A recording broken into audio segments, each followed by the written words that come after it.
Très bien, bon mardi à tous.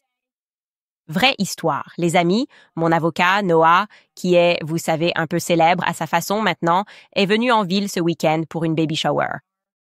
Et quand mon fils de 4 ans l'a vu, il a dit « Noah ». Et plus tard, il a dit « Noah est mon meilleur ami ». Je voulais juste le souligner. Mes ennuis juridiques sont tellement étendus en ce moment que mon fils de 4 ans pense que mon avocat est son meilleur ami. C'est à quel point on le voit souvent. Voilà le niveau de poursuite judiciaire auquel je fais face actuellement dans le monde. Mais au moins, on s'amuse. Alors, bienvenue à nouveau sur Candace.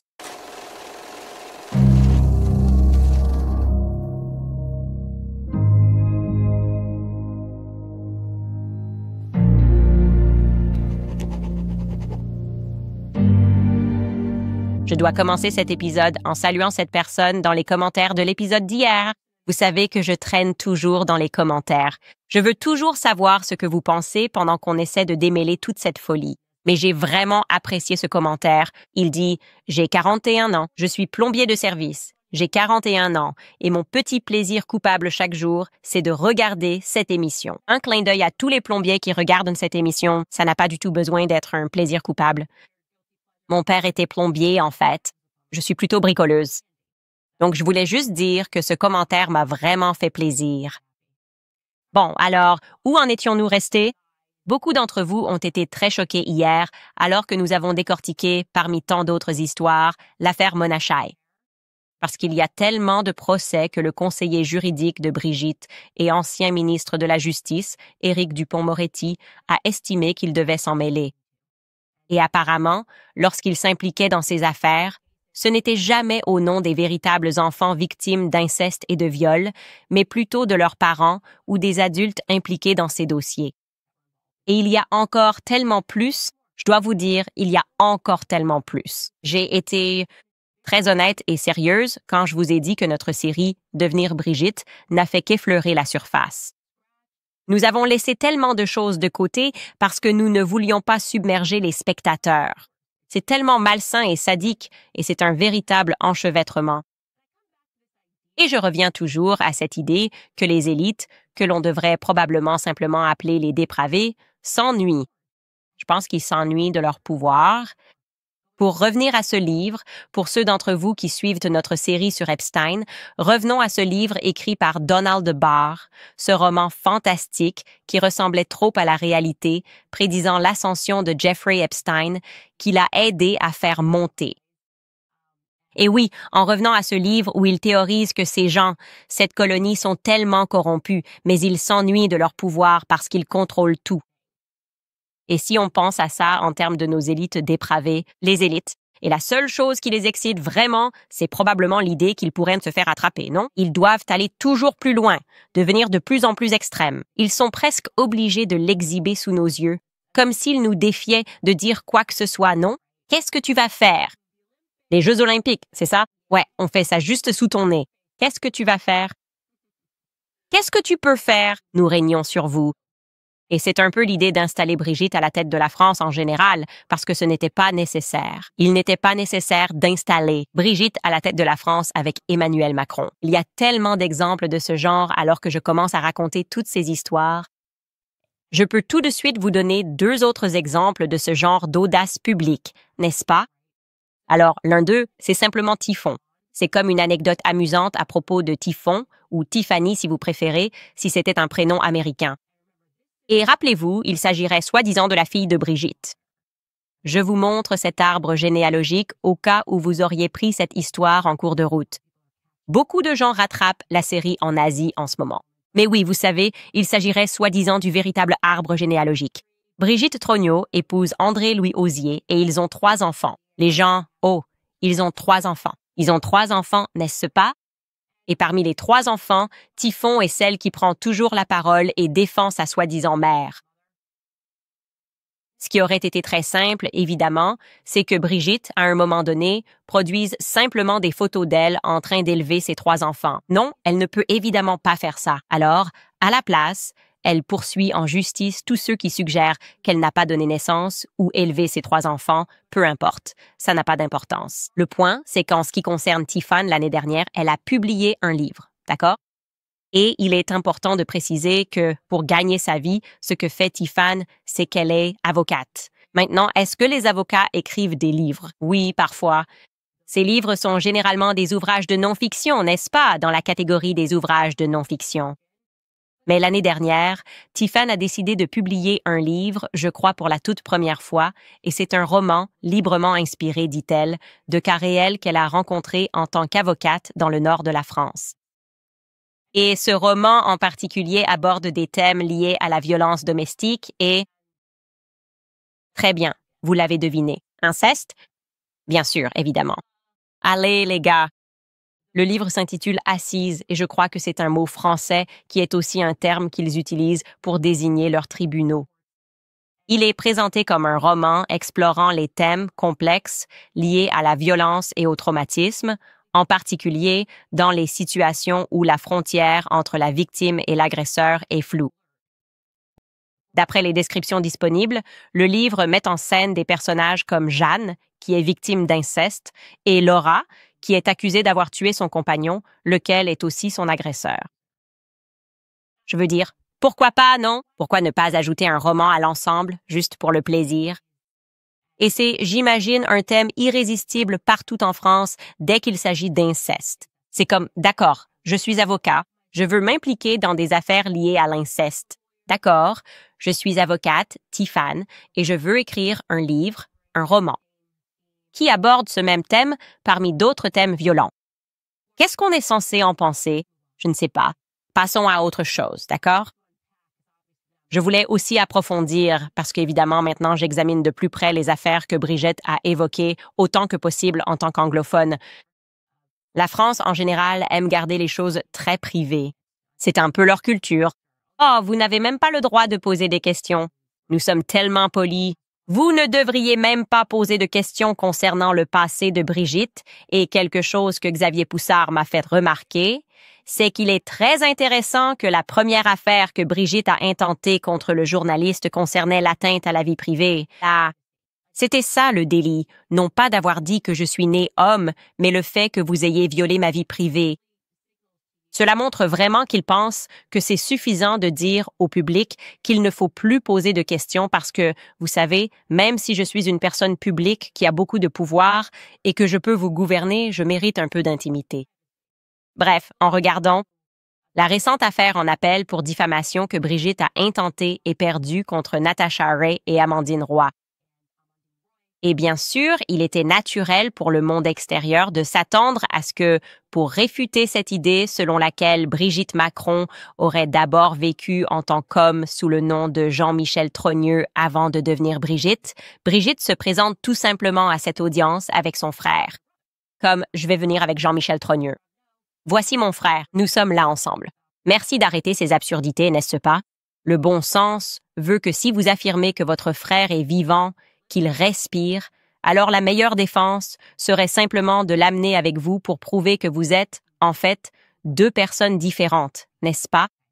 Mais à aucun moment Brigitte n'a accepté de le faire. À aucun moment Brigitte n'a accepté de simplement apparaître avec son frère pour mettre fin à ces rumeurs. Quel est lui?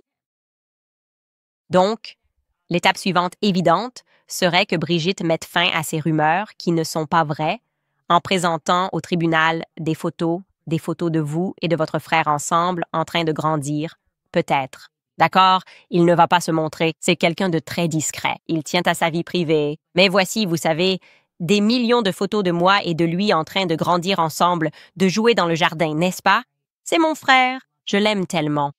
Et vous pouvez voir, parce qu'il y a tellement de photos, que nous avons existé tout au long de notre vie comme des personnes distinctes. Mais non, Brigitte n'a pas voulu ou n'a pas pu faire cela non plus. Alors, qu'a-t-elle présenté aux tribunaux, au cours d'appel, comme preuve définitive qu'elle n'est pas son frère? Eh bien, elle a présenté une carte d'électeur. D'accord. Une carte d'électeur dont nous avons une photo. Je ne plaisante pas. La première dame de France a présenté comme preuve qu'elle n'est pas Jean-Michel Trogneux. Et Jean-Michel Trogneux est à la place, vivant, et apparemment mène une vie totalement différente, séparée de sa carte électorale, qui d'ailleurs, bien sûr, comme vous le savez, c'est pareil en Amérique. Celle-ci n'a pas de photo attachée. Ce n'est pas non plus considéré comme un document officiel, de quelque manière que ce soit, même en forçant l'imagination. Est-ce une pièce d'identité officielle? Mais elle a présenté cela comme preuve qu'ils sont des personnes totalement différentes parce que Jean-Michel Trogneux, comme vous pouvez le voir sur cette carte d'électeur, il a voté le 9 juin à Amiens, une année. Et la même année, Brigitte Macron a voté au Touquet. Au Touquet, vous savez, une ville différente. Donc, évidemment, nous ne sommes pas la même personne, comme vous le voyez, parce que la carte d'électeur est une preuve. On peut le voir grâce au tampon que nous avons voté dans 2 endroits différents. Ah ah! Fais-moi confiance, mec. Ce n'est pas un mec. Ah ah! Ils nous ont eus. Et bon, on n'a vraiment pas l'impression qu'ils nous ont eus, en fait. Et donc ensuite, je suppose que le tribunal a insisté davantage sur ce point. Et peut-être que votre avocat devrait présenter une véritable pièce d'identité, une pièce d'identité avec photo reconnue, comme une forme légitime d'identification. Et ils l'ont fait. Ils ont présenté une pièce d'identité avec une photo de Jean-Michel Trogneux et je peux vous dire, les gars, c'est bien le même Jean-Michel Trogneux. Rappelez-vous, ils nous ont envoyé une capture d'écran d'une vidéo de l'inauguration et ils ont dit « Ce gars en arrière-plan, c'est Jean-Michel Trogneux. » C'est ça. C'est ce qu'ils nous ont envoyé à mon équipe juridique comme preuve qu'il est bel et bien vivant. Et donc, ce qu'ils ont présenté au tribunal, c'était ce type dans une pièce d'identité avec photo de ce type en affirmant que c'est Jean-Michel Trogneux. Et curieusement, cette pièce d'identité, on pourrait dire qu'elle est illégitime parce qu'elle était expirée. C'est une pièce d'identité expirée. Elle était expirée depuis 3 ans. D'accord. Et voici la partie la plus intéressante. C'est ce qui fait vraiment parler les gens à ce sujet. La pièce d'identité a expiré précisément en avril 2022. Et c'est intéressant parce qu'ils ont aussi présenté une pièce d'identité de Rajit Macron. La voici. Et, coïncidence, la pièce d'identité de Brigitte Macron avait été délivrée en avril 2022. La pièce d'identité de Jean-Michel Trogneux expire en avril 2022 et celle de Brigitte Macron est délivrée en avril 2022. Ça pourrait être une coïncidence. Je ne sais pas. On va sûrement le découvrir parce qu'il y a une affaire devant le tribunal. Mais la question plus large ici, c'est où est votre frère? Amenez-le simplement avec vous. Pourquoi cette personne ne veut-elle pas témoigner sous serment et affirmer qu'il est votre frère, qu'il est bien ce Jean-Michel Trogneux original, qui manque curieusement à l'appel et dont le visage ne correspond pas lorsqu'on le compare avec les logiciels et technologies chinoises et qu'on n'obtient pas de correspondance ici? On obtient une correspondance avec vous, que vous êtes ce petit garçon sur la photo.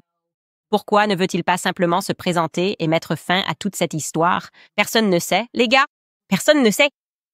Revenons maintenant à Éric Dupond-Moretti, car beaucoup d'entre vous voulaient en plus de détails. Nous avions en quelque sorte mentionné avec respect qu'il y avait cette personne transgenre qui fait actuellement des allégations. Il s'agissait, pardonnez mon manque de correction politique ici, car tout cela est très nouveau, mais son nom était Joaquin Son-Forge. Parce que certains d'entre vous, dans les commentaires, disent « Je n'ai pas pu le trouver ». Joaquin Son-Forge. Forge s'écrit comme « forget » en anglais. D'accord. Son histoire raconte qu'il a été adopté de Corée lorsqu'il était bébé par un Français, et ce Français s'appelle Bernard Forget. Très difficile d'ailleurs de trouver cette information sur le web. On ne peut même pas trouver cela sur Wikipédia. Ils ont effacé le fait que c'était son père de sa page Wikipédia, ce qui est assez incroyable. Mais oui, Bernard Son-Forget était son père. Son père était huissier dans une ville du nord de la France. Mais en ce qui concerne, vous savez, son enfant adopté, en ce qui concerne Joachim, il a en quelque sorte une histoire de fond similaire à celle d'Emmanuel Macron. Il était considéré par le public comme une sorte de surdoué, un jeune politicien incroyable et prometteur, avec une carrière politique prometteuse, du moins c'est ce qu'on pensait qu'il aurait devant lui. En grandissant, il a obtenu un master en sciences cognitives. Il a obtenu un doctorat en neurosciences. Et puis en 2017, alors qu'il était encore très jeune, il a rejoint cette première campagne présidentielle, vous savez, celle d'Emmanuel Macron, lorsqu'il s'est présenté. Il a fondé son propre parti politique qui s'appelait En Marche, n'est-ce pas? Et évidemment, on sait qu'ils ont gagné. Macron est ensuite investi en 2018. Et Joachim Saint-Fourget décide. Je vais me présenter à un siège parlementaire, n'est-ce pas? C'est un peu comme leur congrès. Je vais me présenter au Parlement sous la bannière du nouveau parti de Macron. Et il se présente et il gagne. Et il gagne de façon éclatante avec une très large avance en détrônant un républicain. Ensuite, alors qu'il est au Parlement, il le place à la Commission des Affaires étrangères. C'est quelque chose d'important. En général, comme je l'ai dit, mais il était considéré comme quelqu'un de très important. On disait de lui que ce jeune avait un potentiel présidentiel. Et en 2020, comme il faisait le tour des médias, il a annoncé dans une émission qu'il comptait se présenter à la présidentielle de 2022. Et les gens ont adoré ça. Et pendant qu'il faisait cette annonce, il a dit qu'il avait le soutien d'Alexandre Benalla. Alors, si vous vous souvenez d'Alexandre Benalla d'un épisode précédent, c'est l'Emmanuel Macron, celui qu'il a déguisé en... Il était le secrétaire général adjoint. Je dois vérifier ça rapidement. Il faisait partie de l'administration d'Emmanuel Macron. D'abord agent de sécurité, il a ensuite rejoint l'administration Macron. Puis il y a eu l'affaire Benalla, car il a été surpris à se faire passer pour un policier tout en frappant des manifestants. N'est-ce pas? Un petit côté voyou dans l'entourage, très clairement, une affaire énorme. Donc ce jeune dit « Oui, j'ai le soutien d'Alexandre Benalla ». C'est Joaquin qui dit ça. Ensuite, ce que l'on apprend publiquement, c'est que son père, comme je l'ai dit, qui a été prudemment effacé de ses réseaux sociaux, enfin de sa page Wikipédia, son père Bernard Bourget avait en fait été impliqué plus tôt dans un énorme scandale de pédophilie. Bernard Bourget, alors qu'il exerçait en tant qu'huissier, était connu pour aider les jeunes en difficulté sociale et scolaire, d'où peut-être la raison pour laquelle lui et sa femme ont décidé d'adopter Joaquin de Corée. Mais il s'avère qu'en réalité, il n'aidait pas ses enfants, il leur faisait du mal. Il a d'abord été condamné à 10 ans de prison pour avoir agressé sexuellement plusieurs garçons. Et entre 13 et 15 ans, 13 et 15, qu'est-ce que ça fait, 14? Âge intéressant. Et oui, il est très difficile de trouver cette histoire, mais voilà qui est son père. Condamné à la prison, c'est écrit juste là. Et ensuite, il a écopé de 12 ans en appel. Tu connais l'histoire parce que ça arrive vraiment tout le temps. Je devrais te dire tout de suite qui était son avocat. Son avocat était, bien sûr, Éric Dupond-Moretti. Parce que j'imagine que personne d'autre n'est disponible pour ce genre de cas. Bien sûr, et il intervient en représentant M. Fisfarge. Aujourd'hui, beaucoup de choses ont changé pour Joaquin. Il se fait maintenant appeler Ava ou Eva. Et il a décidé de devenir Eva, affirmant souffrir de dysphorie de genre. On peut imaginer que beaucoup de choses peuvent affecter ta psyché quand tu es élevé par un père adoptif qui commet des crimes sexuels. Je suis sûre que cela aurait un impact sur ta psyché de bien des façons. Il y a des gens en France, comme je l'ai dit, qui pensent qu'il a eu une enfance un peu similaire à celle d'Emmanuel Macron, ce jeune garçon coréen qui aurait été délibérément préparé pour accéder à une position de pouvoir. Mais maintenant, il s'oppose à tout cet écosystème de pouvoir qui l'avait autrefois propulsé. Et il dénonce spécifiquement Éric Dupond-Moretti, ainsi que l'ancien associé d'Éric Dupond-Moretti dans son cabinet. Ce type s'appelle Antoine Veil. Antoine Veil, encore une fois, ancien associé d'Éric Dupond-Moretti, fait actuellement l'objet de poursuites pour harcèlement sexuel.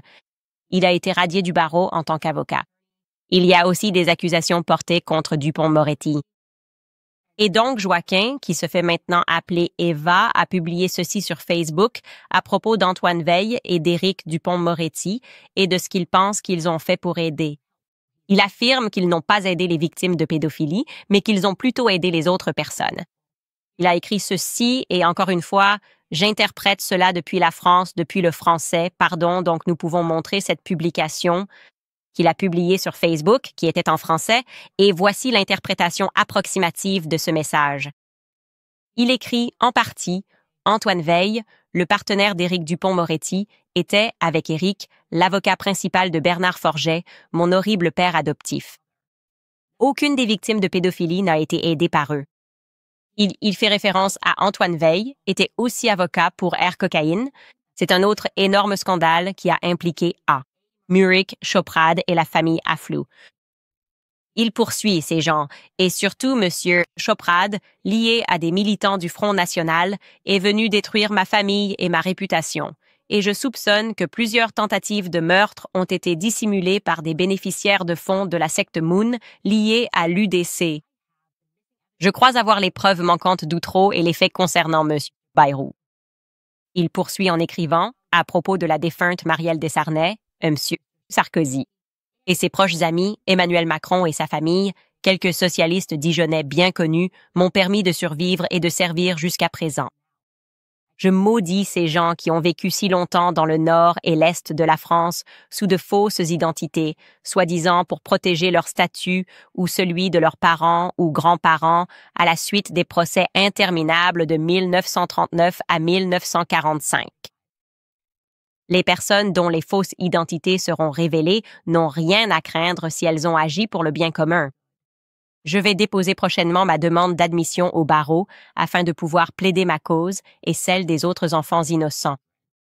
Je m'excuse pour le tort causé par la protection nécessaire de mes camarades et amis ou de leurs parents, souvent fonctionnaires et militaires de carrière. Merci.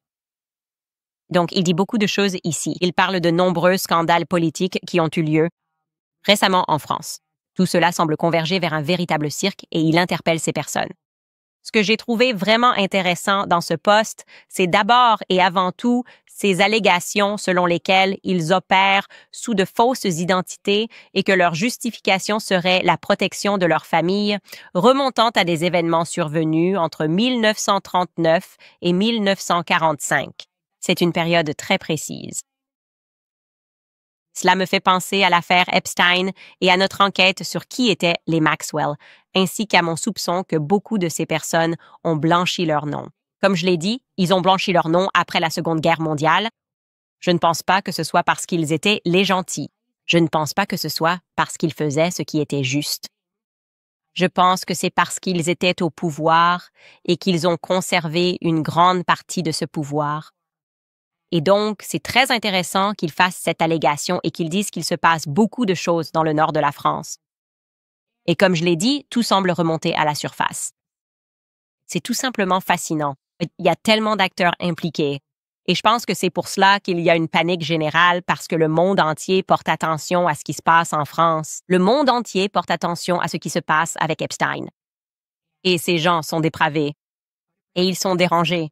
Et je pense qu'ils ont toujours été les méchants à travers l'histoire et qu'ils ont apparemment réussi à s'en sortir en changeant de nom et d'identité. Nous le découvrirons. Je vais aussi vous dire ce que je soupçonne concernant Brigitte Trogneux, parce qu'il y a beaucoup de gens. Où est la vraie Brigitte? Je vais vous dire ce que j'en pense après une courte pause. D'abord, je veux vous rappeler l'existence de notre boutique. Vous pouvez aller sur notre site web pour nous soutenir candiceowens.com. Vous pouvez rejoindre notre club de lecture, mais nous avons publié plus d'exemplaires signés de mon premier livre, Blackout. C'est disponible sur le site web. Je veux aussi parler de Just Thrive, car le plus grand secret de santé dont on ne parle pas, c'est que tout commence dans votre intestin. Chaque jour, votre intestin lutte contre aliments transformés, stress, toxines de l'air. S'il va mal, tout le corps le ressent. La plupart des probiotiques ne marchent pas. 99% des marques meurent dans l'acide de l'estomac avant d'atteindre l'intestin. C'est ce qui rend le probiotique à base de spores Just Thrive complètement différent. Just Thrive est le seul probiotique cliniquement prouvé à arriver 100% vivant dans votre intestin. Il fait ce qu'aucun autre probiotique ne peut. Il transforme votre intestin en usine à antioxydants, créant des composés protecteurs là où vous en avez besoin. Cela signifie une meilleure digestion, une immunité renforcée, plus d'énergie et une gestion du poids facilitée. Just Thrive propose des probiotiques en gélules ou en gomme fruitée, ainsi que des compléments pour la santé intestinale, immunitaire et cérébrale. Leur mission, aider les Américains à retrouver la santé avec des solutions scientifiques fiables. Pour rejoindre la révolution intestinale et reprendre votre santé, visitez justthrivehealth.com et économisez 20% avec le code promo Candace. Vous constaterez la différence par vous-même ou vous serez intégralement remboursé sans poser de questions. Encore une fois, reprenez le contrôle dès aujourd'hui avec Just Thrive. C'est justthrivehealth.com avec le code promo Candice dès aujourd'hui. Je vous rappelle également Tax Network USA car ils sont fiers de Or, liberté, résilience et indépendance financière. Ils offrent 10% de réduction sur tous leurs services. Si vous avez des arriérés d'impôts ou avez manqué la date limite du 15 avril, n'attendez pas, car l'IRS renforce rapidement ses contrôles. Les pénalités s'accumulent vite, jusqu'à 5% par mois, atteignant un maximum de 25% de votre facture fiscale totale, rien que pour le non-dépôt. C'est en plus de ce que vous devez déjà. Bonne nouvelle, Tax Network USA peut vous aider à redresser la situation. Que vous soyez indépendant, chef d'entreprise ou que votre comptabilité soit désorganisée, leur équipe sait gérer le chaos et trouver des solutions efficaces. Consultation gratuite. Vous pouvez prendre de l'avance sur le problème dès maintenant. De cette façon, vous éviterez des pénalités sévères et des saisies sur salaire. Faites le premier pas en appelant le 1-809-58 000 ou rendez-vous sur tnusa.com/Candace. Vous avez peut-être manqué la date limite fiscale, mais il vous reste encore des options. Alors, laissez Tax Network USA vous aider en appelant le 1-809-58 000 ou en visitant tnusa.com/Candace. D'accord, ceci est mon opinion. L'opinion est une parole protégée, d'accord? Pour ceux qui ont regardé la série, vous comprenez le réseau. L'histoire qui se dégage, pour moi, celle qui a le plus de sens, et je pense que beaucoup de gens pourraient être d'accord avec cela, c'est qu'il est très clair que Brigitte Trognot a existé. Il est très clair qu'elle était, en fait, la sœur de Jean-Michel Trognot. Et je pense que si je devais deviner ce qui s'est passé ici, Jean-Michel Trognot a pris l'identité de Brigitte Trognot à un moment donné. Il est très évident qu'il devient en quelque sorte sa sœur. C'est ce qui semble être la conclusion la plus logique d'après tout ce que l'on sait. Et cela expliquerait, parce que c'est une théorie trop farfelue de penser que tous les frères et sœurs, même si les enfants, Typhon et ses 2 frères et sœurs, oui, ils ne parlent pas beaucoup, mais si vous aimez ça, vous finiriez par vous exprimer et dire « ce sont mes parents » ou « ce ne sont pas mes parents ». Mais eux, ils restent silencieux. Et je pense que leur silence indique probablement qu'ils sont liés à Brigitte d'une certaine manière. N'est-ce pas? Donc, peut-être que ce n'est pas leur mère. Je ne crois pas que ce soit leur mère biologique qui se trouve actuellement au palais de l'Élysée, mais c'est quelqu'un qu'ils connaissent et avec qui ils ont vécu toute leur vie. À savoir, ce serait un oncle, n'est-ce pas, comme Jean-Michel Trognot, le Jean-Michel Trognot original que nous avons vu sur cette vieille photo prise à Amiens, je pense que c'est leur oncle. Donc, la question que les gens posent, c'est, d'accord, si on part de cette théorie, qu'est-il arrivé à la vraie Brigitte Trognot? D'après tout ce que nous savons sur les parents de Macron, leur implication dans la cause trans, leurs efforts pour obtenir des papiers d'identité pour les personnes transgenres, leur combat pour les droits des personnes trans, pour ainsi dire, et d'après ce que nous savons sur Véronique. Si vous adhérez à l'idée que Brigitte, avant de devenir Brigitte, Jean-Michel Trognot a peut-être vécu sous le nom de Véronique. Si vous n'avez pas regardé la série, vous allez être complètement perdu en ce moment.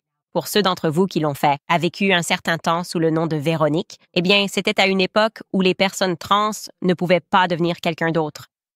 Donc, si vous voulez faire une transition et que vous vivez dans les années 80 et que la loi ne vous permet pas simplement de devenir quelqu'un d'autre, que pouvez-vous faire? Vous avez besoin de quelqu'un qui est mort ou mourant? Il faut en quelque sorte faire partie d'un réseau de personnes prêtes à donner des papiers d'identité, n'est-ce pas?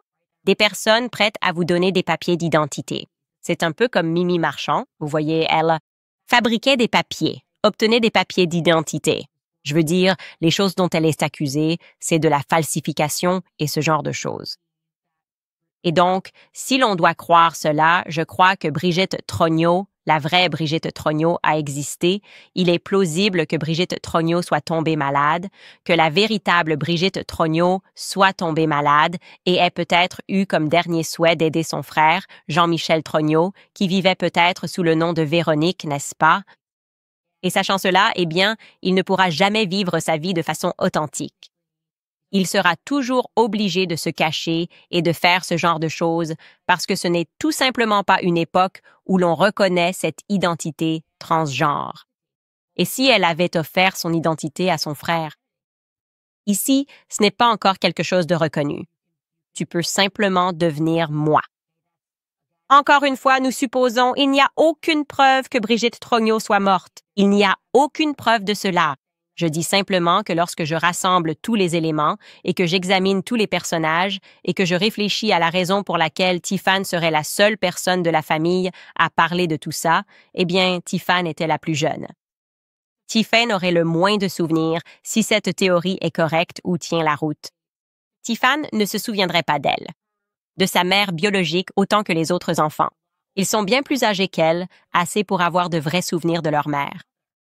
Et donc, ils seraient peut-être mal à l'aise de représenter publiquement que c'est leur mère. Ils seraient à l'aise d'être en présence de cette personne. Tout ce que tu as toujours su, c'est que c'était ton oncle. Et peut-être qu'à l'époque, quand ta mère a fait cela, personne n'imaginait que cette personne deviendrait la première dame de France et que cela compliquerait encore plus les choses. Mais c'est ce que je ressens. C'est ce que je ressens. Que Brigitte Trogneux a rendu service à son frère, la vraie Brigitte Trogneux, a rendu service à son frère et lui a permis de devenir elle. Encore une fois, c'est ma théorie. Tant qu'on a le droit de réfléchir, c'est ce que j'avancerai. Je serais curieux d'entendre ce que vous en pensez. Bref, pour changer de sujet, ce qui circule beaucoup en ce moment, ce sont les sionistes, ces ultra-sionistes qui ont été si masqués dans leur malveillance et qui reconnaissent qu'ils ont perdu la soi-disant guerre de l'image. Ce n'est pas que ce soit une guerre de l'image. Personne n'a besoin de se battre, de mentir, de salir ou d'attirer l'attention des médias pour dire que ce qui se passe à Gaza est mal. Mais on voit apparaître ce phénomène du genre « Oh mon Dieu, mais que se passe-t-il ?» Tellement de gens n'aiment pas Israël. Et un exemple parfait de cela, c'est Bill Ackman qui a tweeté ceci. Il a tweeté « C'est vrai, la guerre de l'image est une guerre aussi importante que la guerre sur le terrain, un mensonge médiatique ou sur les réseaux sociaux. Qui n'est pas immédiatement contredit par les faits devient une vérité, peu importe sa fausseté. Israël a à plusieurs reprises échoué à raconter sa version de l'histoire, et cela a causé de graves préjudices à Israël et aux Juifs dans le monde entier. Netanyahou, tu dois régler ça maintenant. Pour être clair, il répond, je suppose qu'il répond dans le contexte de quelque chose qui aurait pu être faux et qui a été publié à propos d'Israël. Mais le fait qu'il essaie de relier cela à un point plus large, à savoir « Ah, c'est pour ça qu'on perd », parce qu'on doit démentir les mensonges plus rapidement. Non, ce n'est pas pour ça que vous perdez. Vous perdez parce que vous êtes confronté à la vérité, d'accord? Le problème que rencontrent les sionistes, la question plus large que vous avez, c'est que vous défendez le mal. Vous vous comportez comme des psychopathes et cela vous rattrape. Vous allez partout en exigeant que des gens perdent leur emploi. Vous faites semblant de croire que les gens ne meurent pas de faim à Gaza. Vous vous moquez ouvertement, parfois, des images d'enfants affamés, comme le fait Randy Fine, un sioniste au Congrès, en disant qu'il mérite cela. Et on ne peut se comporter comme un individu sadique, psychopathe et meurtrier que pendant un certain temps avant que le monde ne s'en rende compte. Je pense, encore une fois, et c'est simplement ma lecture de la situation. Mais je pense que le monde a remarqué qu'il y a quelque chose de fondamentalement mauvais dans le sionisme, car il nécessite tant de mensonges, tant de réinterprétations hideuses. Les médias dont vous avez bénéficié, le soutien des médias occidentaux, surtout en Amérique, c'est une entreprise sioniste qui écrit tous ces articles, qui ignore les morts, qui ignore ce qui se passe à Gaza jusqu'à ce point où la situation est devenue si grave qu'ils ne peuvent plus l'ignorer. Et vous dites, je ne comprends pas pourquoi les gens n'aiment pas Israël. Je ne comprends pas pourquoi les gens détestent Israël. Voilà pourquoi. Vous avez complètement fait tomber le masque ces 2 dernières années et il faut une forme d'esprit particulièrement sadique et meurtrière pour continuer à défendre cela et dire, mais qu'en est-il du 7 octobre? Vous vous comportez comme des psychopathes, vraiment comme des psychopathes. Vous n'avez tout simplement pas conscience de vous-même. Et ce n'est tout simplement pas normal. Ces gros titres ne sont tout simplement pas normaux. Et on peut en passer en revue quelques-uns tout de suite. Je veux dire, vous avez maintenant les patriarches et les chefs des églises de Jérusalem qui publient des déclarations sur ce qui se passe. Les colons, ces véritables gremlins et gobelins qui arrivent et s'emparent du territoire. Non. Ils ne paient pas pour ça. Ils s'approprient simplement le territoire des gens, brûlent leurs récoltes, tuent leurs animaux, tuent leur bétail pour rendre l'endroit invivable. On distribue des amendes, des heures, des gremlins, des gobelins, littéralement. C'est ce que vous êtes. Vous voyez ces gens. Ce sont tout simplement les individus les plus méprisables et dépravés que l'on puisse imaginer.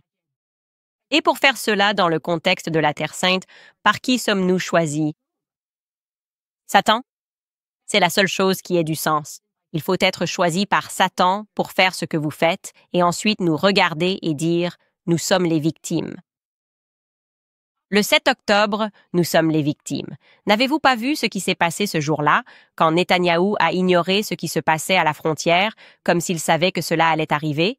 Oui, nous avons tué beaucoup des nôtres, puis nous sommes allés voir la presse en disant « Oh mon Dieu, regardez ce qui nous est arrivé ». C'est exactement comme l'Holocauste. Et puis, c'est comme si nous avions commis un Holocauste. Ouais. Encore des gros titres. Un bébé meurt après une césarienne.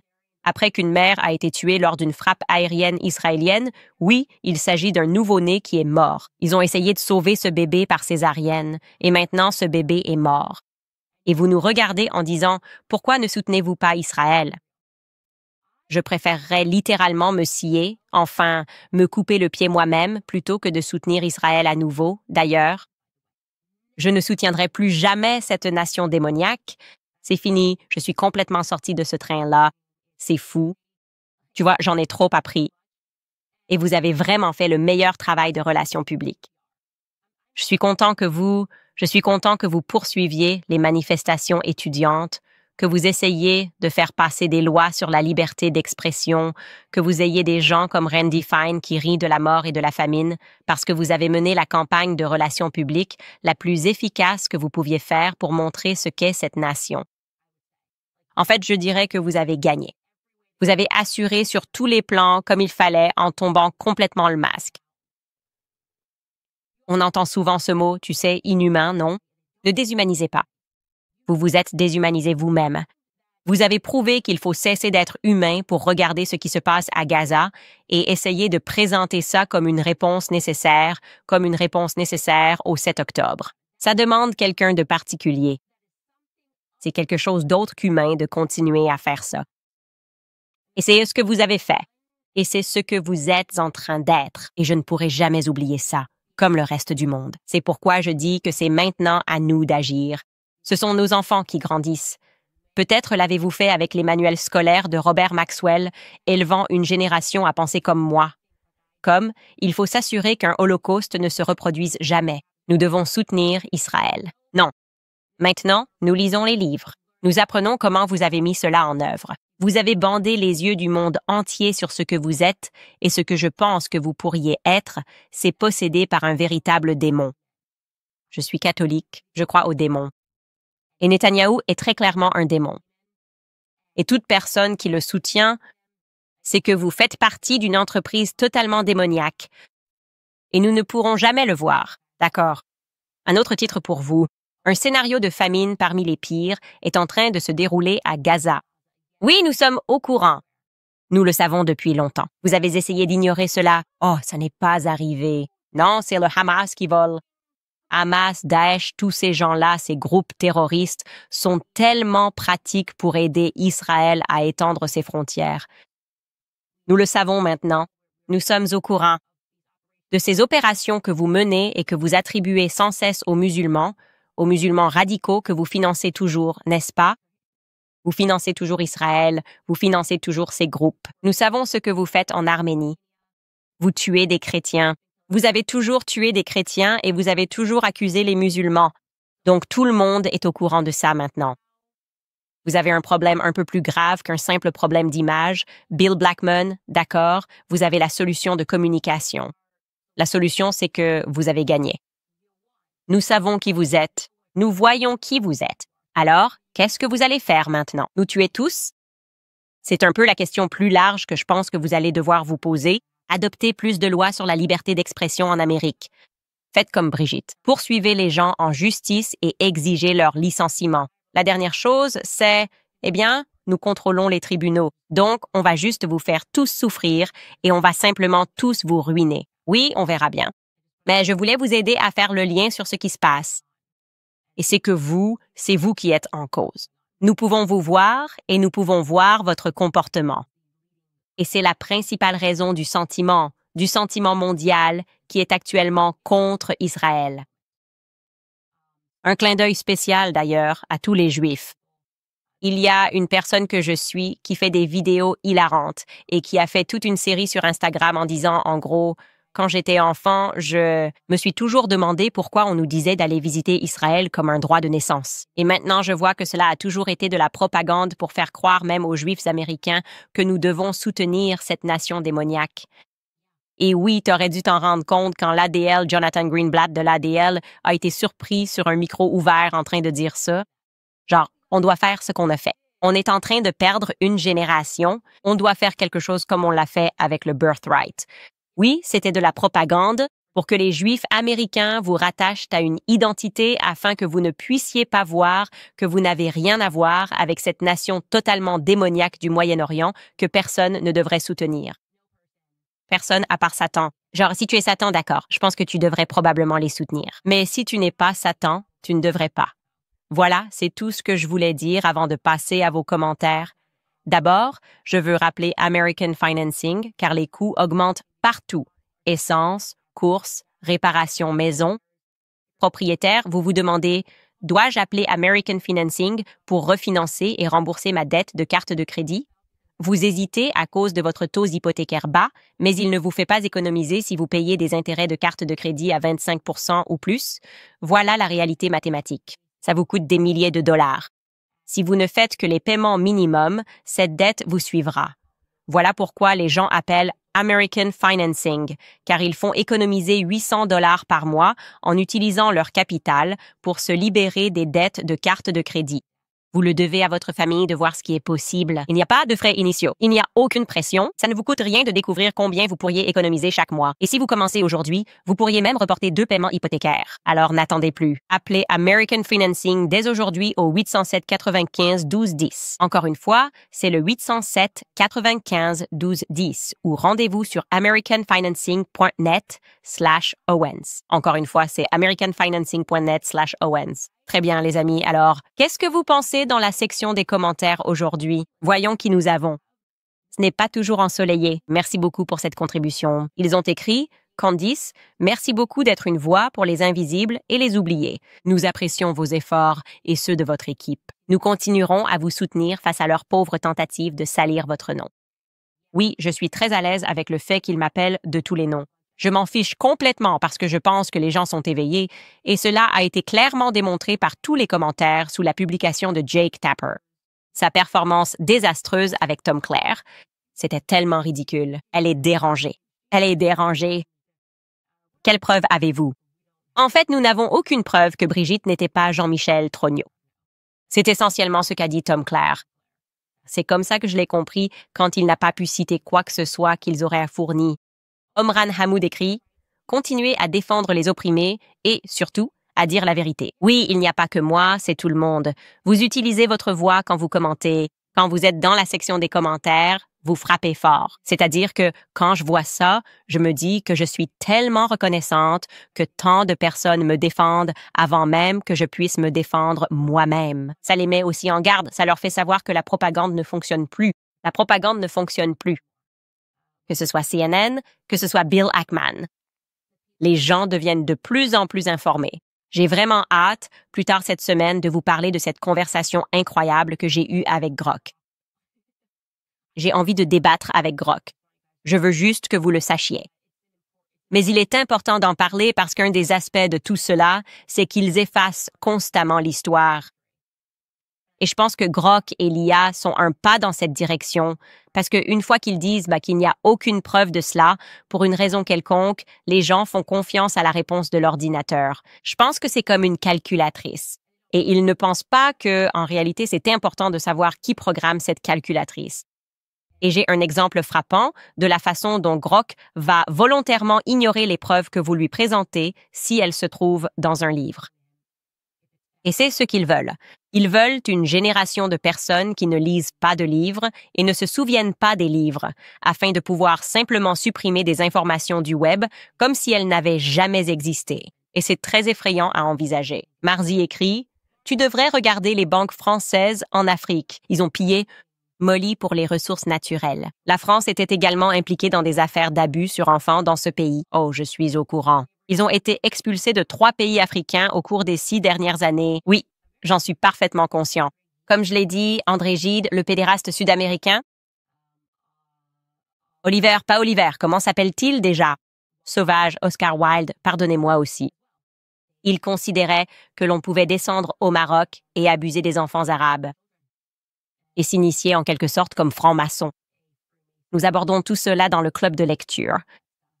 Jennifer Hofer écrit « Enquêter sur Justin Trudeau ». Il a détruit le Canada, tout comme Carney, mais il est très proche de Macron. Il y a quelque chose là-dessous. Bien sûr qu'il y a quelque chose là-dessous. Bien sûr qu'il y a quelque chose. Au fait, sans raison particulière, mon producteur Skylar m'a dit qu'il sort avec Katy Perry maintenant. Que signifie ce titre? Justin Trudeau et Katy Perry aperçus en train de dîner ensemble dans un restaurant huppé de Montréal. Restaurant? Honnêtement, Katy Perry n'est plus la même depuis qu'elle est allée dans l'espace. Elle n'est plus la même. J'ai l'impression qu'elle n'est jamais vraiment redescendue de cette sorte d'euphorie.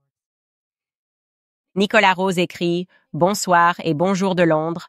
Je dois dire que j'espère vraiment que ton prochain stand sera une tasse et que ton prochain t-shirt de merch portera la citation « Puissance de feu inimaginable » d'Éric Dupond-Moretti. C'est exact. C'est ce qu'il a dit dans sa théorie du complot sur moi. Puis, elle a enquêté là-dessus avec une force incroyable. Que veux-tu dire? Je n'avais aucune puissance de feu. Les médias m'ont traité de folle. J'ai perdu mon travail. J'ai été viré de YouTube ou démonétisé sur YouTube. Quelle était la puissance de feu? Oh, je sais ce que c'était. La vérité, mon pote. La vérité. Il suffit de le répéter sans cesse et finalement, les gens se réveillent et reconnaissent quelle version est le mensonge et quelle version est la vérité. Ce serait drôle. Tu as raison. Ce serait le troll ultime, comme vous dites. Jerry demande. Trump interviendra-t-il si cela devient une affaire d'État? Je tiens à dire quelque chose à ce sujet. Je pense qu'il incombe au président Trump et, plus important encore, au vice-président J.D. Vance de faire une déclaration. Parce que tu te souviens quand J.D. Vance est allé en Europe et qu'il a prononcé ce discours percutant. C'était génial. Il parlait du fait que, vos dirigeants ont un problème avec la liberté d'expression. Je paraphrase ici. Il paraissait bien plus éloquent et brillant quand il l'a dit, mais il leur a vraiment cloué le bec. Et il a dit quelque chose comme « Vous avez, et au lieu d'écouter vos électeurs, vous essayez de faire taire leurs paroles, vous essayez de criminaliser la liberté d'expression partout en Europe. Et nous n'accepterons pas cela en tant que partenaire.